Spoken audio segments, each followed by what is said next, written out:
મિત્રો તમારું સ્વાગત છે। મારું નામ ડિમ્પલ છે। હું રાજકોટમાં રહું છું। અમારા પરિવારમાં હું, મારા પપ્પા મમ્મી છે અને મારા એક કાકા જેમણે હમણાં જ લગ્ન કર્યા છે। મારો નાનો ભાઈ રોહન જેની ઉંમર 19 વર્ષની છે। મારી ઉંમર 21 વર્ષની છે। હું દેખાવમાં ખૂબ જ સુંદર છું અને મારો ફિગર એવો છે કે કોઈ પણ છોકરો મને જોઈને તે બધું કામ કર્યા વિના રહી શકતો નથી। મેં મારા કાકા કાકીને ઘણી વખત તે બધું કામ કરતા જોયા હતા, પણ મેં ક્યારે કોઈની સાથે તે બધું કામ કર્યું ન હતું। હવે હું વાર્તા પર આવું છું। વાત લગભગ 4 મહિના જૂની છે। હું દરરોજની જેમ કોલેજથી આવીને પોતાના રૂમમાં આરામ કરી રહી હતી। મમ્મી પપ્પા એક સગાના ઘરે ગયા હતા। હું તે દિવસે કોલેજથી વહેલી આવી હતી અને મારા ભાઈને આ વાતની ખબર ન હતી। તેની 12માની બોર્ડની પરીક્ષા ચાલી રહી હતી। મને ખબર નહોતી કે મમ્મી પપ્પા ક્યાં ગયા છે, તેથી મેં તેને પૂછવા તેના રૂમમાં ગઈ તો તે પલંગ પર સૂઈને પુસ્તક વાંચી રહ્યો હતો અને રૂમનો દરવાજો ખુલ્લો હતો, તેથી હું ખખડાવ્યા વિના અંદર ચાલી ગઈ। પણ રોહનને મને જોતા જ ડરી ગયો અને એકદમ ઊભો થઈને બેસી ગયો। મેં પૂછ્યું, મમ્મી પપ્પા ક્યાં ગયા છે? તો તેને ડરતા કીધું, મમ્મી પપ્પા બહાર ગયા છે। મેં એને પૂછ્યું, તું કેમ આટલું ડરેલો છો? તો તેણે કહ્યું, કોઈ વાત નથી, બસ પેપરનું ટેન્શન છે। મેં કીધું, ટેન્શન ના લો, પેપર સારું હશે। અને પછી હું તેના રૂમમાંથી બહાર આવી, પણ મને લાગતું હતું કે કંઈક છે જે રોહન મારાથી કાંઈ છુપાવી રહ્યો છે। બીજા દિવસે તેનું પેપર હતું તો તે પેપર આપવા ગયો હતો અને મારી કોલેજની રજા હતી। મમ્મીએ મને રોહનનો રૂમ સાફ કરવા કહ્યું। હું તેનો રૂમ સાફ કરી રહી હતી, પછી મેં જોયું કે તેણે તેનું પુસ્તક પલંગ પર જ છોડી દીધું હતું।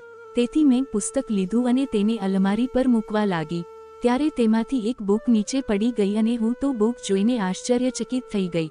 તે એક ગંદી કિતાબ હતી અને તેમાં છોકરીઓની ગંદી તસવીરો હતી અને તે બધું કામ કરવા વિશે કહેવામાં આવ્યું હતું। પછી મને સમજાયું કે જ્યારે હું એક દિવસ પહેલા રૂમમાં ગઈ ત્યારે તે એટલે ડરી ગયો હતો।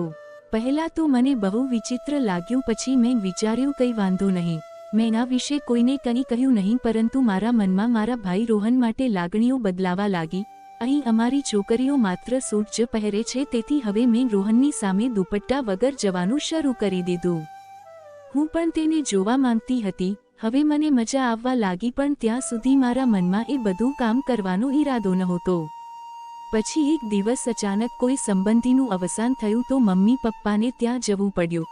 તે દિવસે હું અને રોહન ઘરમાં એકલા જ હતા। તે દિવસે જ્યારે હું કોલેજથી આવી ત્યારે મારા રૂમમાં જઈને સૂઈ ગઈ। થોડીવાર પછી મને લાગ્યું કે રોહન છુપાઈને મને રૂમની બહારથી જોઈ રહ્યો છે। પછી હું સૂવાનું નાટક કરવા લાગી। થોડી વારમાં રોહન અંદર આવ્યો અને ધીમેથી પલંગ પર આવીને બેઠો, પણ હું તો જાગી રહી હતી। મેં કહ્યું, ભાઈ શું થયું? અહીં તારે કાંઈ કામ છે? તો તે બોલ્યો, કામ તો તને ખબર છે, જેના માટે તું અકળાઈને ચાલી રહી છે। મને બધું જ ખબર છે, તમે શું કરવા માંગો છો? મેં કહ્યું, શું કહેવા માંગો છો? પહેલા દરવાજો બંધ કરું તો બહુ પછી તને કહું છું। પછી જલ્દીથી દરવાજો બંધ કરીને આવ્યો અને કહ્યું કે હું તારી સાથે જોરદાર ક્રિકેટ મેચ રમવા માંગુ છું। મેં કહ્યું, પણ ભાઈ હું તો તમારી બહેન છું, એવું ન કરો, અને હું હજી તે બધું કરવા માટે તૈયાર નથી। પણ તે ક્યાં માનવાનો હતો। પછી તેને તેનું મોટું બેટ કાઢ્યું। પછી હું તેમનું બેટ જોઈને ડરી ગઈ હતી। પછી ભાઈનું બેટ પકડીને મેં રમવાનું ચાલુ કર્યું। પછી ભાઈએ ચોગ્ગા સગ્ગા ફટકારવાનું ચાલુ કર્યું। પછી મને પણ ક્રિકેટ રમવાની મજા આવવા લાગી। પછી હું 2 ઇનિંગ્સ રમી હતી। પછી હું થાકી ગઈ હતી, પણ ભાઈને હજી 3જી ઇનિંગ્સ રમવી હતી। હું પણ આજે ખૂબ રમી અને મજા લીધી। હવે હું દરરોજ તક જોઈને મારા ભાઈ સાથે મસ્ત ક્રિકેટની રમત રમું છું।